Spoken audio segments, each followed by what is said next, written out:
All right. First recap for the first lesson, and this is like how we practice this stuff, how we're going to do things each week. Like that's what we're going to talk about right now. So, as I mentioned last night, you want to go for about 10 minutes per rhythm.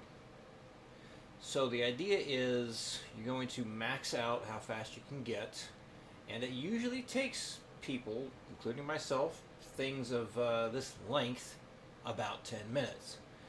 So if you max out in less than 10 minutes, awesome. No need to keep going.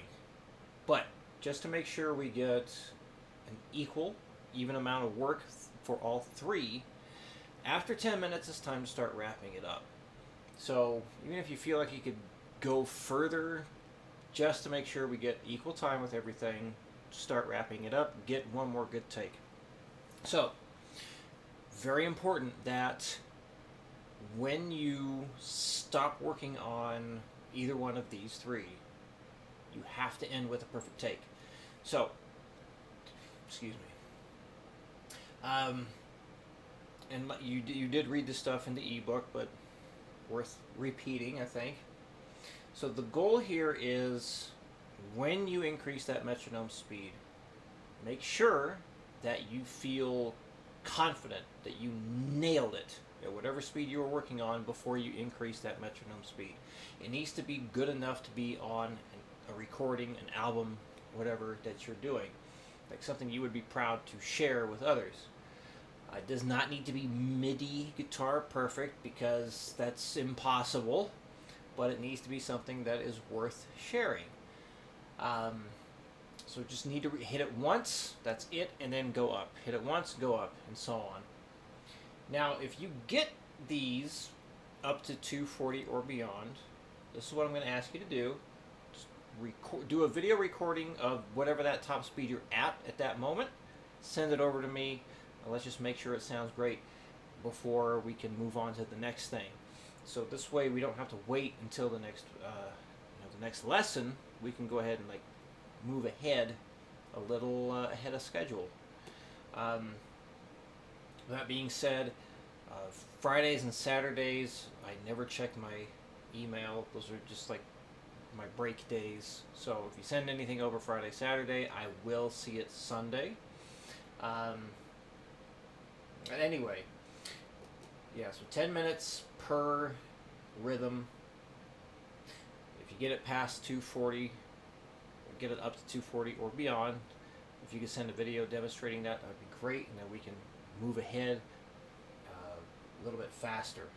If you don't get to 240 on any of this stuff, that's fine. The most important thing is the accuracy. We want to chase the accuracy, not the speed. I like to think of the speed as a byproduct of playing accurately at faster and faster tempos. So, and the first thing that you worked on, like from the meet and greet, we're done with that. We're not going to do that anymore, unless you just want to. And moving forward with all these lessons, we're always going to focus on the new stuff. So we don't need to worry about any of the old stuff. We're always going to be progressing week after week after week after week. The idea is to keep moving forward. We're going to build on what has been done before every single week. So, yeah, you will get new things every single time. Rarely ever do I have anyone do something again. If that happens, it's usually because they didn't do it right in the first place. So, that's really the only time that you'll redo something, as if you didn't do it right, or perhaps something happened during the week and you didn't have adequate time to really work on stuff. So if those are basically like the two scenarios that really happen when I ask somebody to do something again. But for the most part, yeah, every week something different, building upon what you did the week before. All right, demonstration time. So what I highly recommend doing, super important, man, it helps, really helps get solid rhythm counting down. From 60 to 120 beats per minute. Say what you play. Count it out loud. man, it's helpful. Oh man, you really develop some solid rhythm skills this way. So, getting back to sight reading rhythm, this will help immensely. And when it comes to like working on songs that you want to learn, understanding your own material, like tabbing it out, writing it out, being able to say what you play will help with that stuff as well. So, enough talking. Let's get to playing here. So I'm going to demonstrate all this stuff at 4 different speeds, but I still want you to go up the 5 BPM increases, or increments. So these videos are just to make sure you understand how it's supposed to sound, how everything should look, and all that good stuff. So here we go, 60 beats per minute. Number 1, I will count off 4 every time, so you can follow along if you'd like. 1, 2, 3, 4, 1, 2, and 4, 1, and 3, 4, 1, 2, 3, and 2, 3, 4, and done. 120, 1, 2, 3, 4, 1, 2, and 4, 1, and 3, 4, 1, 2, 3, and 2, 3, 4, and done. 180, 1, 2, 1, 2, 3, 4.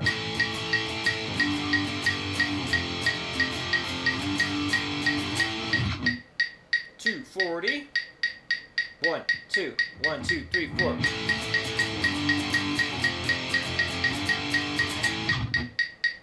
All right, number 2. 60.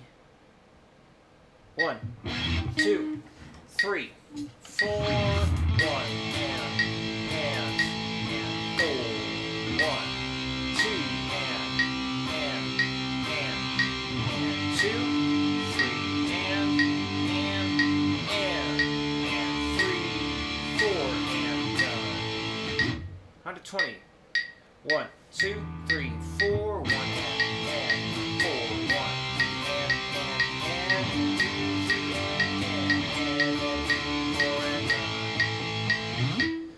180, 1, 2, 1, 2, 3, 4.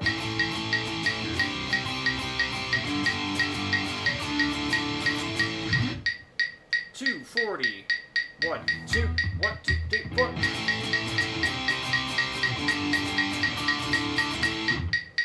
Again, 1, 2, 1, 2, 3, 4. There we go. And number 3. So with numbers 1 and 2, the final bar, you have the quarter note for the chord, and then the dotted half note rest symbol. Usually, I just do a whole note at the end there, so it's just really easy to fill out the bar. You don't need to let that E5 chord ring out all 4 beats. We're just hitting this chord to finish the progression. So, here we go. Number 3, and there is a pattern. So, you're basically going to go down, up, down, up, down, up, down, up, down. That's the strumming pattern throughout.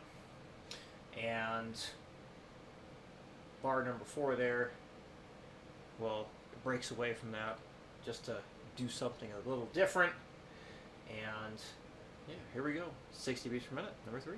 1, 2, 3, 4, 1, and 3, 4, and 2, 3, and 1, 2, and 4,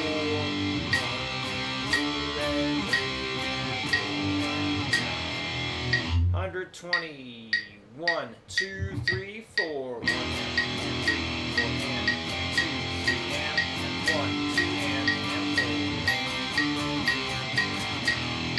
4. 180. 1, 2, 1, 2, 3, 4. It's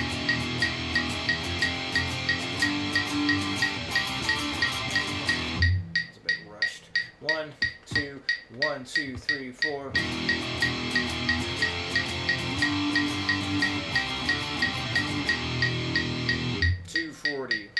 1, 2, 1, 2, 3, 4.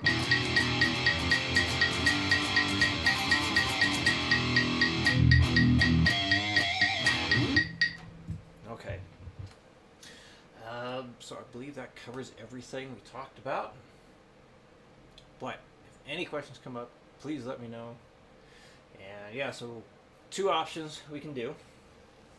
And so at the beginning of the next lesson, I'll ask you to demonstrate how things went. So usually I have people work up to 20, like 10 or 20 beats per minute under their max speed for the week.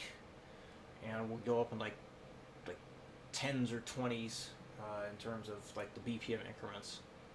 For you, it'll be 20, I'd imagine, because of how things went for that first rhythm you worked on, because of how fast you were able to get that thing. But anyway, so you can do that, or if you'd rather not be on the spot, and a lot of people are like this, it's totally fine. Some people prefer to record like their last practice session and send the video of that, and then I'll check out the video. So don't need to worry about editing anything. I'll just watch what happens, at the beginning of the practice session. Like bringing up example number one. You start off there. I'll watch the beginning. I'll jump ahead to the middle, make sure things are still sounding good, and then watch the final speed, make sure that's sounding good, and there you go. So this way you can demonstrate things as how you practice it and get up as fast as you possibly can, and you don't have to have as much pressure of me watching you live. But if you're okay with doing the live thing, then we'll do it that way. So it's totally up to you. We will review things at the start of the lesson, whether it's done live or if I'm checking out a video that you wanted to send in. So again, any questions, please let me know, and I will see you again next week.